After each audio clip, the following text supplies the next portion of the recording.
E aí galera, beleza? É o professor Alcides e nossa última aula do ano, né? É isso aí. Bom, o ano passou rápido e nossa última aula de hoje é sobre ecossistemas de forma geral. Então vai ser um monte de coisas que parece que não tem nexo, mas todas elas estão ligadas graças a um ecossistema que, se nós lembrarmos lá atrás, é um conjunto de comunidades que estão num determinado local com fatores abióticos envolvidos juntamente com os fatores bióticos. E, claro, se nós temos fatores abióticos, nós temos ciclos biogeoquímicos, né? Bio de vida, geo de terra e químico porque são substâncias. Incluindo eles água, carbono, oxigênio e nitrogênio. E esses fatores, meus queridos, eles são fatores limitantes em ecossistemas, né, tanto terrestres quanto aquáticos. Se nós pensarmos em água, ambientes aquáticos não são tão determinantes assim com relação à água, mas ambientes terrestres sim, né? Então o ciclo da água que envolve todas as fases de evaporação, nós temos lá na sequência, logo depois da evaporação da subida, nós temos então a condensação, né? Nós temos o transporte, nós temos a precipitação, nós temos então a infiltração. Enfim, esse ciclo da água que faz com que nós tenhamos então a água em grande parte dos nossos ecossistemas. Carbono, galera, que se fala muito hoje em dia, né? Nós falamos aí em outros momentos sobre aquecimento global, o CO2, né, o metano, e claro, o carbono está envolvido nisso também. Por isso nós falamos tanto em sequestro de carbono para retirar esse carbono da atmosfera e manter as temperaturas mais baixas. Claro que quanto mais sol nós temos, mais carbono é fixado. Então, de certa forma, o carbono está relacionado então à alta biodiversidade no ecossistema. A oxigênio, claro, também. Principalmente em ambiente aquático limitante, né, pessoal? Porque quanto mais oxigênio nós temos em ambiente aquático, mais vida nós provavelmente teremos também. E o nitrogênio, que é fixado pelas bactérias fixadoras e, claro, super importante para a constituição dos tecidos dos seres vivos, né? Então tá aí água, carbono, oxigênio e nitrogênio. E todos os nossos biomas, sejam eles os mundiais ou os brasileiros, eles então são regulados por esses elementos químicos que ciclam, né? Que tem o seu ciclo. Os biomas mundiais, nós temos aí entre eles o mais polar de todos, a taiga, com pouquíssima biodiversidade de flora, né? E fauna também, mais um bioma importantíssimo. A tundra, que já é uma certa floresta estruturada, que ainda tem grande quantidade de frio durante o ano. As florestas temperadas, aqui sim, nós temos já 4 estações ao longo do ano. Nós temos primavera, nós temos o verão, nós temos o outono e o inverno bem definidos, né? Um dos poucos biomas que tem aí as 4 estações bem definidas. Nós temos as florestas tropicais, floresta tropical, que no caso riquíssima em carbono, né? E grande quantidade de água também e altíssima biodiversidade, porque nós temos grande quantidade de luz solar nessas regiões que são geralmente equatoriais, né? As savanas, que também são importantes, porque mantêm a megafauna, tanto as brasileiras quanto as africanas ou de qualquer outro continente, elas mantêm uma acentuada a biodiversidade. E claro, tem ali 2 estações basicamente bem definidas, uma chuvosa e uma seca ao longo do ano. E os desertos, que nós muitas vezes não damos importância, mas são biomas mundiais que mantêm ali relictos de fauna que ao longo da história acabam reconstituindo a fauna de uma determinada região, como é o exemplo da nossa, né? Nós já fomos deserto aqui na nossa região, já tivemos um deserto. Se vocês olharem aí os trabalhos de geologia da nossa região, verão que nós temos camadas de deposição onde nós temos formações que eram desérticas, né? Que não tem aí um tempo muito longo, distante da nossa época, mais ou menos aí uns 14 mil anos atrás. E claro, hoje nós temos a fauna que nós temos graças às espécies que existiam nessa região, na área desértica, e que depois foram então ocupando as áreas de floresta. Ainda temos alguns relictos que nós podemos citar, né? Nós temos aí alguns cactos que ocorrem aqui na nossa região, que estão em floresta, mas que originalmente eram de ambiente desértico. Nós temos o lagarto teiu, entre outros tantos animais que eram extremamente adaptados a essa condição desértica que hoje ocupam a floresta atlântica. Um dos biomas brasileiros, né? Mata Atlântica está aqui, que originalmente ocupa a costa brasileira, mas que na nossa região consegue entrar para o continente, então ocupando até próximo à área do Rio Paraná, há um pouco mais adentro, Paraguai e Argentina dentro, graças à quantidade de chuva que vem aqui, né, da região amazônica, super importante em virtude da quantidade de água que evapora e que acaba migrando para a nossa região. Aqui, claro, grande quantidade de água na floresta amazônica, porque nós temos grande quantidade de carbono lá fixado em vegetais, que fazem essa água evaporar e subir para a atmosfera, e então essa água acaba vindo para cá através dos rios voadores, permitindo que a Mata Atlântica esteja aqui na nossa região.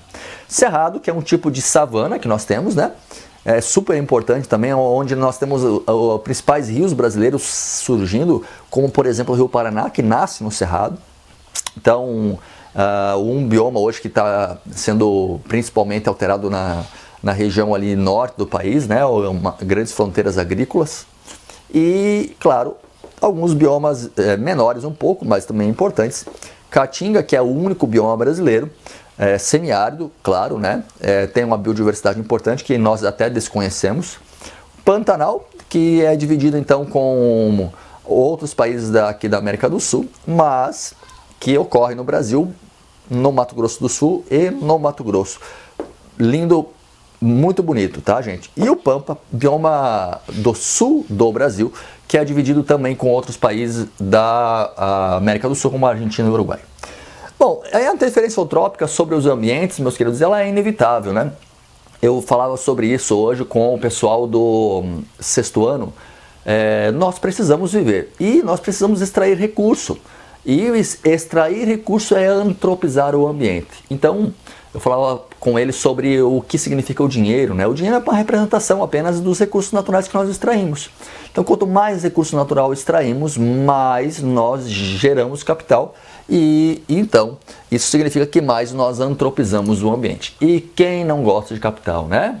Todo mundo gosta. Então, antropizar o ambiente é algo inevitável. Mas, claro, como nós somos seres com um telencéfalo desenvolvido em um polegar opositor, nós somos capazes de julgar de forma a poder manejar esses ecossistemas, antropizá-los, fazer uso, mas de forma consciente, para que nós não fiquemos sem esses recursos num prazo maior, né? O que nós chamamos de sustentabilidade. Isso é sustentabilidade, é usar de forma adequada, sem, claro, prejudicar aquilo que nós precisamos ao longo das gerações. Está aí, interferência antrópica.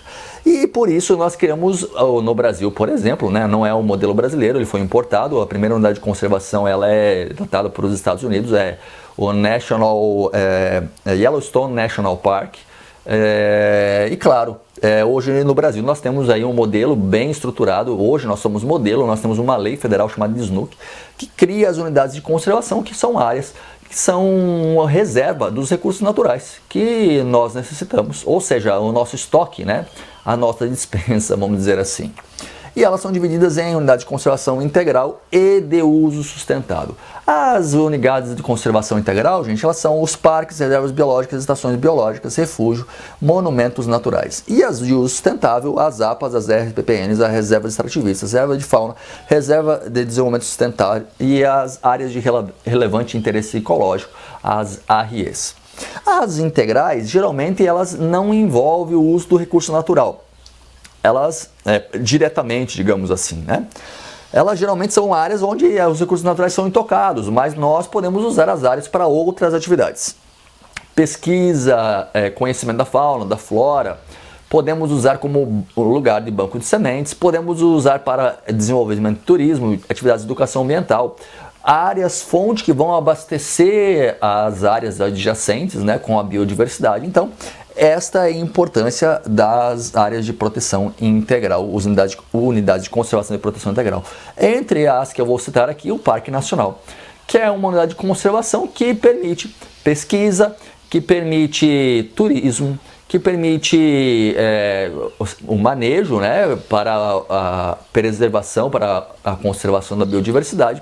E claro, são áreas-fonte, né? Então nós podemos citar o Parque Nacional do Iguaçu, que é uma unidade de conservação grande e importante na Mata Atlântica. É a maior área de proteção integral do bioma atlântico em todo o seu território, ou seja, incluindo a Argentina, Paraguai e outros países. Então, uma unidade de grande importância que tem ali ao oeste as Cataratas do Iguaçu, né, uma área de grande importância cênica que foi a motivação para a criação deste parque nacional chamado Parque Nacional do Iguaçu. Bem, entre as áreas de uso sustentável, gente, nós podemos citar que essas unidades de conservação, elas são áreas onde o homem pode sim fazer uso do recurso, mas de uma forma controlada, né? Por exemplo, nas áreas de proteção ambiental nós temos cidades, né? Eu posso citar aqui Jundiaí, por exemplo, ela está dentro de uma APA, né? A APA da Serra do Japi, que é uma unidade de conservação, uma área de conservação, na verdade não uma unidade, uma área de conservação onde tem uma grande fonte de água que é importante para as indústrias ali na região. Então a APA, por exemplo, da Serra do Japi, ela inclui ali cidades que têm então um manejo controlado dos seus recursos. Olha, pode fazer isso, mas aqui não pode. Então permite-se assim, um manejo mais controlado para que se mantenha a biodiversidade na Serra do Japi, no caso lá da APA. Né? E as pessoas vivem lá, têm as suas casas, seus comércios dentro de uma APA.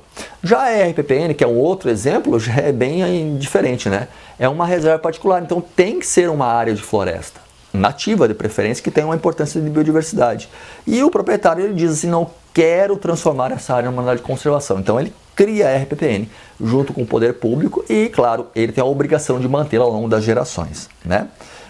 Claro, ele pode desistir de ser uma RPPN ao longo do tempo, claro, mas temos aí algumas justificativas. Então, é isso, né?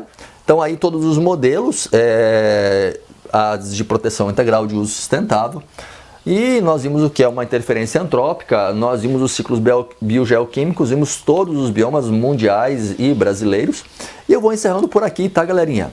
Eu espero que vocês tenham aí curtido esse ano atípico, né? Eu sempre digo que toda coisa tem um lado bom e um lado ruim, e nós temos que aproveitar sempre o que é de bom, né? Então, foi difícil? Foi para todo mundo, né? Mas nós sobrevivemos, estamos aí e podemos dizer que nós passamos por isso, certo? Fica um grande abraço do professor, logo logo estou aí para o bate-papo com vocês e aí nos despedimos nesse ano de 2020. Falou? Tchau, tchau, gente. Um abraço.